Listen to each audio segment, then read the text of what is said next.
Mon papa est décédé, je suis rentrée de mission à 1h du matin, il est décédé dans la journée.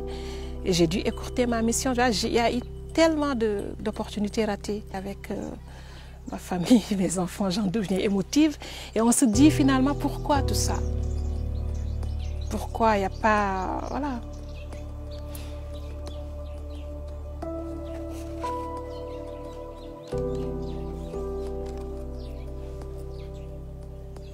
Je pense que j'ai fait le bon choix et je n'ai pas de regrets.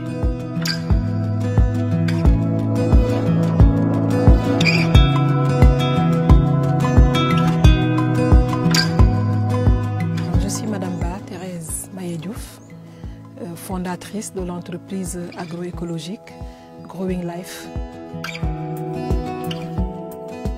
Il y a eu un moment besoin de changer de vie, de monde, voilà, de faire ce qu'on a envie de faire, d'avoir un impact beaucoup plus touchable, palpable.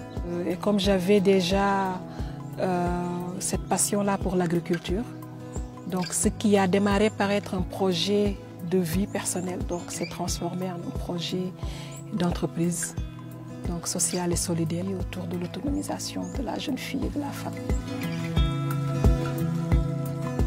Ce qui m'a motivée à tourner le dos, on va dire, parce que je suis souvent décrite comme la folle du village, à commencer par ma propre famille qui ne comprenait pas ce choix de laisser ce confort salarial, ce confort matériel, voilà, ces voyages, ces missions, et de se tuer à la tâche dans un espace où il n'y avait pas un arbre quand je suis arrivée.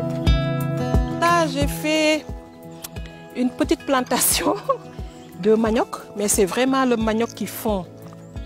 Voilà, on va arrêter toute l'importation là et essayer de faire pousser les choses à la maison. Voilà. Et puis ça, c'est une variété de basilic, donc c'est le basilic sacré. On m'a parlé de fierté mal placée, on m'a parlé de crise de 45 ans, on m'a parlé de tout, mais je pense que c'est juste un geste aussi de survie. Mon premier marché, je me rappelle, il y avait des selfies à tout va parce que c'était aussi une sorte de bête de foire, la fonctionnaire internationale, madame la directrice qui vend ses tomates au marché fermier. Et moi, j'ai adoré. Et l'amour de la terre, franchement, pour être honnête, c'est au Laos où j'avais envie de manger du gombo que je ne voyais pas, du bissap vert que je ne voyais pas, que j'ai demandé à mon époux qui rentrait du Bénin de me ramener des semences.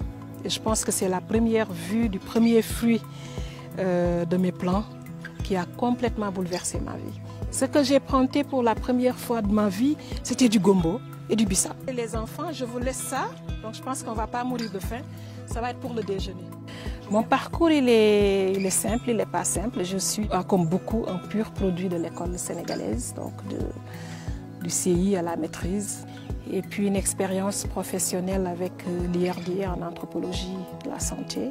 Maîtrise en santé de la reproduction, population développement à l'université de Dakar. Avant de prendre une bourse de 3e cycle avec une spécialisation en santé de la reproduction. Et puis ma carrière internationale a démarré à partir de là avec l'AJICA.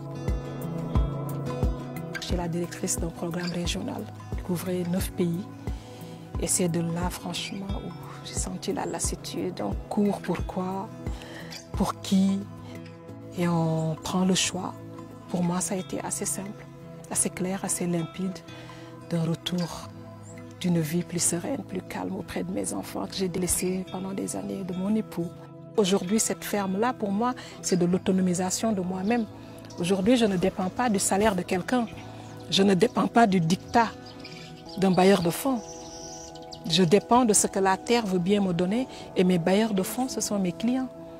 Donc j'aimerais que chaque femme aujourd'hui, dans ma zone et au-delà, puisse un jour pouvoir bénéficier de ça et ne dépendre de personne d'autre que de soi-même.